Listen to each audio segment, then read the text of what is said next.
गाय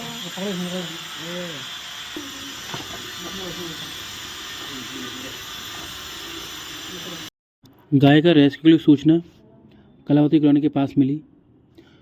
सुबह मॉर्निंग में ही कॉल आ गया था हमको 6:30-7 बजे के आसपास।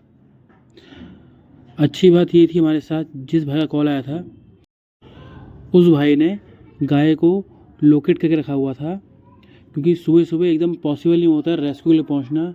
तो हम पहुंचे रेस्क्यू के लिए। सबसे पहले हमें पकड़ने में बहुत दिक्कत आई, काफ़ी एक्टिव थी, कंट्रोल नहीं हो रही थी, क्योंकि हम ये चाह रहे थे, डॉक्टर नहीं था हमारे साथ इंद्र सिंह हालसी जी।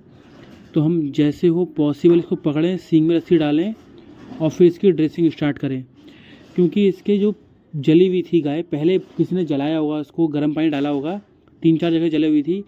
जो डेड खाल होती है वो हमने काटी कैंची से, और जगह जगह आप देखोगे ध्यान से तो इसके छेद थे, उसमें कीड़े थे, ज़्यादा नहीं, हल्के फुल्के। अब तो खैर जाड़ों का टाइम आ गया है, इतनी दिक्कत नहीं आती है, लेकिन फिर भी इसकी हमने ड्रेसिंग करनी बहुत ज़रूरी थी। पहले हमने जो गंदी खाल थी कैंची से 3-4 जगह, 3 बड़े बड़े घाव थे इसके, बड़े मीन्स कि घाव थे दिखने के, लेकिन इतने डैमेज नहीं थे। तो हमने वो घाव की खाल पहले काटी ताकि उसमें मक्खी ना बैठे, अंडे ना दे, उसको काटा हमने। फिर आप देखोगे तो टर्पंटाइन ऑयल लिया, टर्पंटाइन ऑयल इसके जगह जगह जहाँ जहाँ छेद थे, छेद के अंदर कीड़े थे, उसके अंदर डाला। ये 3-4 जगह छेद थे जहाँ कीड़े थे, और काफ़ी एक्टिव थी गाय, कंट्रोल करना बहुत मुश्किल हो रहा है, आप देख रहे हो वीडियो में, क्योंकि हमने सींग से बांधा है इसको पोल के पास, ताकि हम इसको अच्छे ड्रेसिंग कर सकें। ड्रेसिंग करना ही मेन है, किसी भी जानवर को हो उसके बिना ड्रेसिंग के घाव सही हो नहीं सकता, चाहे आप कितनी गोली खिला दो, चाहे कितने इंजेक्शन लगा दो, क्योंकि घाव की एक बार ड्रेसिंग होगी, बिना ड्रेसिंग करे घाव सही नहीं होगा। तो ये सब हमने कर लिया था, 2 चीज़ें, पहली खाल काटी, दूसरी जो टर्पंटाइन ऑयल डाला जगह जगह जहाँ छेद थे, तीसरी चीज़ आती है हमारी विटाडीन। विटाडीन से हमने घाव सुखाने के लिए विटाडीन सफाई करी। और फिर हमने चौथा काम जो करा, स्प्रे मारा इसके, स्प्रे से मक्खी नहीं बैठेगी और घाव सूखेगा विटाडीन। ये 2-3 काम जब पूरे हो गए थे हमारे, ऐसे में क्या होता है, जब गाय जल जाती है तो आप क्या कर सकते हो, हल्दी भी डाल सकते हो घाव को सूखने के लिए, उसमें मक्खी ना बैठे, सड़े ना, तो स्प्रे मार सकते हो। अगर गाय एक्टिव है तो आप दूर से हल्दी डाल दो ये चीज़ों में घाव सुखाने के लिए। फिर हमने एक चीज़ करी, जब हमारे साथ पशु चिकित्सालय से इंद्र सिंह हालसी नहीं थे रेस्क्यू की मदद के लिए, तो मैं हमेशा अपने साथ रखता हूँ एंटीबायोटिक गोलियाँ और हाईटेक गोली, कीड़े किन्ने मारने वाली गोलियाँ रखता हूँ मैं।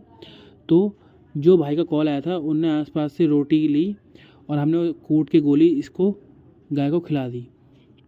ये चीज़ ज़रूरी है, क्योंकि जब हम ड्रेसिंग कर लेते हैं, साफ सफाई कर लेते हैं, सब कुछ कर लेते हैं, गोलियाँ बहुत काम करती हैं।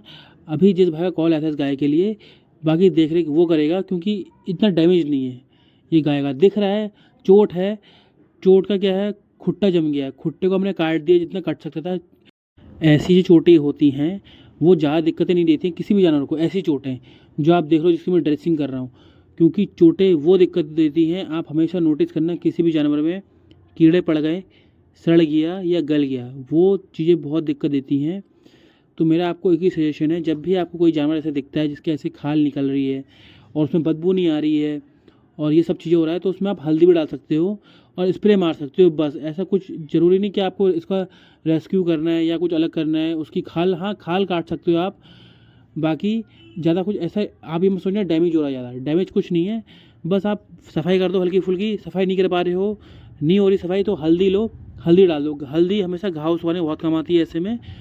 तो बाकी इसका अपडेट जो मुझे होगा देना आगे मैं आपको दे दूंगा। मुझे लगेगा कि यार कि गाय की कंडीशन ख़राब नहीं है, ख़राब तो खैर नहीं होगी क्योंकि जाड़े आने वाले हैं, अब ठीक हो जाएगी। बाकी अब आप जाड़ों में एक चीज़ कर सकते हो, जानवरों के लिए आप गुड़ खिला सकते हो, गाय बैल बछड़े को गुड़ खिला सकते हो। गुड़ से क्या होता है, बॉडी में ताकत आती है, गर्मी आती है, उससे बेस्ट कुछ नहीं है जानवरों के लिए, गाय बैल बछड़े के लिए गुड़।